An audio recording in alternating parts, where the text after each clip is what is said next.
let's talk about the Saints and Patriots. 25-19, the final.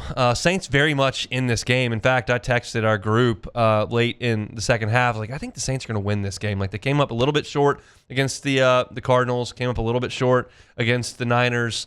Were in the fight in Buffalo 2 weeks ago, and I just felt like maybe this is the close one they actually get to the finish line from behind. And they didn't get there. And there are a lot of aspects of this game that are important to look at. I thought the Saints did a decent job in pass protection up front in the game. I thought Spencer Rattler did some pretty good things. He completed 20 out of 26 for 227 yards. The yards per attempt was up in this game for him. I thought they fought hard. Blake Grupe didn't miss a field goal in this game, which is worth mentioning. And all that's fine. But to me, like, as I'm sitting there watching, there was one aspect that really irked me and I think cost them this game. Yeah, Juwan Johnson, don't fumble. Like, that's a big deal.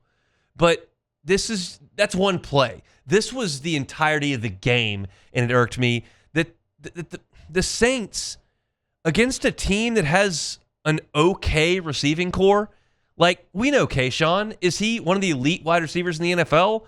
No. Demario Douglas, Mac Hollins, like Stephon Diggs, okay, good player.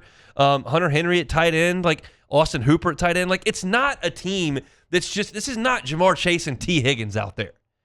This is a very average receiving core that the Patriots trotted out there. And they torched the Saints coverage guys all day to me. And so I'm watching and I'm seeing that. And I'm like, they're not covering. Cover somebody. Make a play on the ball. I didn't see it. And so I was very curious what the Pro Football Focus grades would be in coverage, because as I've said, like, sometimes it tells the story that I think I see and sometimes it doesn't. And I'm curious how it lines up. And I watched that game, and the one takeaway was like, they're not covering anybody. You go to the Pro Football Focus grades. Quincy Riley, 29 coverage snaps. Coverage grade, 27.6. He had a penalty. He allowed 2 catches. Not good. 27.6. Kool-Aid McKinstry, 35 coverage snaps. His grade, 35.6. They targeted him 5 times. He gave up 5 receptions for 83 yards. Unacceptable. Jonas Sanker, who's been great this year, 31 coverage snaps. Coverage grade, 35.7. Gave up a catch for 53 yards. Justin Reed, 35 coverage snaps. 57.5. Gave up a target on his own, a catch on his only target. Alontae Taylor was targeted 7 times. He gave up 5 catches. Now, they weren't long. The long was only 11. But the point being here is that the Saints gave up 17 out of 23 passing. They had 2 interference penalties, and the Saints were not credited with a pass breakup in the game.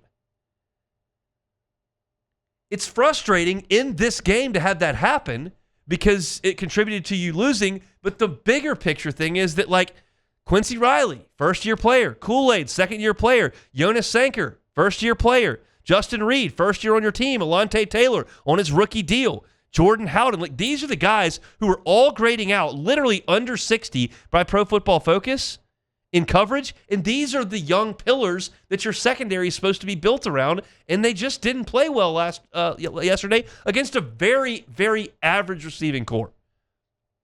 Kayshon Boutte should not be wrecking your secondary. He did. This is not Ole Miss 2020 around here. This is the NFL. We know Kayshon's a really good player from his college days. He's pretty average NFL dude out there. And he torched you. And these are the guys you're counting on to be the next iteration of your secondary, and none of them were very good on Saturday. And that is a bummer in a big, big way for New Orleans. Now, again, there was some stuff that was positive. I thought Rattler is continuing to make very, very small strides. He's not regressing. He's not breaking out, but he's getting a little bit better. He's looking a little bit more comfortable. And I thought, for the most part, he did a pretty good job. I thought the running game let him down a little bit, quite frankly, last night. Because you felt like you had a chance to run the football a little bit. You'd been doing that through a lot of September. You're getting healthier on the offensive line. And Kamara, 10 carries for 31, long of 7. Kendra, 8 carries for 21, long of 4 on 8 carries. Then Taysom had the 1-yard touchdown. But your running backs gave you 18 carries for 52 yards with a long of 7. That's just not enough running game to help out Spencer Rattler enough. It's not enough running game to help him out enough. Olave's got to catch the ball a little bit better. He made some plays. He had 6 catches for 98 yards, had a 53-yarder. Like, he did make some plays, but a couple balls that hit his hands that I'd like to see him catch, candidly. Shaheed never got going, long of 17 for him on 4 catches. Cooks had the one big play for 21 yards to get a first down. That was a nice play. But Juwan Johnson with the crucial mistake. It was so close on the replay. Thought it could have gone either way. Would have liked it to go on the Saints' way. Didn't. But it's just a okay offensive effort, and I don't pin it on the quarterback. But I thought they were going to have a chance to win the game, and they just could not get it done on Sunday in the Dome. This is a spot where you thought you had a chance to get a couple of wins from the Patriots a little bit better than you thought, and it didn't work out that way. So now you look up, and the Saints are 1-5 on the season.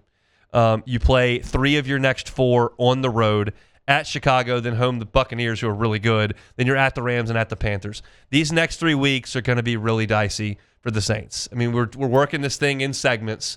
You're trying to see improvement game over game, but it's going to get dicey here. At the Bears, who are playing a little bit better, we'll see what they do tonight. They've won 2 straight. The Bucs look really good, and they're coming into the Dome. And then you go play the Rams. The Saints are not winning that game. And then at the Panthers, who knows? But 3 of the next 4 on the road at 1-5 is a tough spot to be in, and the trade deadline is approaching. And I think a lot of what we're going to talk about with the Saints moving forward is what assets do the Saints have that other teams might covet, that might be able to give you some draft capital to help build this thing. Because there's just not a lot that I'm looking at on that roster that I have to simply must build around. I'm not in a hurry to move your 2 tackles. I'm not in a hurry to move your center. I'm not in a hurry to move Shaheed. I'm not in a hurry to move some of your first-year players like Jonas Sanker. But just about everybody's going to be essentially available, and you got to see what you can move, because this looks and feels like this 1-5 is going to end up in 2-7, and then at that point after the bye, you've still got some games that are going to be really tough to win. It's going to be hard to go to Tampa and win. Going to Atlanta, we'll see. But there are some games that are winnable. You're at the Titans, who just fired their coach. You got the Jets coming in, who are just atrocious. The Saints may have dodged a huge bullet with Aaron Glenn, because he looks overmatched, both on the product they're putting out on the field and the decisions that he's making week in and week out.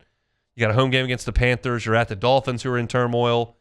There's some stuff on the back end that's a little bit promising, but the next 3 weeks don't figure to be great, and that's what's leading right up to the trade deadline. So disappointing that the Saints couldn't find a way to finish it, but if you're trying to be a little bit sunshine and roses, they're doing some good things. They're just not doing enough to win games. They're competitive. They're not getting dusted week in and week out like you thought they might, but predictable that their record would be kind of where it is sitting there right now. We'll see how things move forward there in New Orleans, and we'll talk a little bit more about the Saints on tomorrow's show. Hey, it's Hunt. Thanks for watching Hunt on Saints. Before you leave, help us out a little bit. Hit that like button, leave your comments in the section below, and hit that subscribe button so you get all our content right here from Hunt on Saints. We'll see you next time.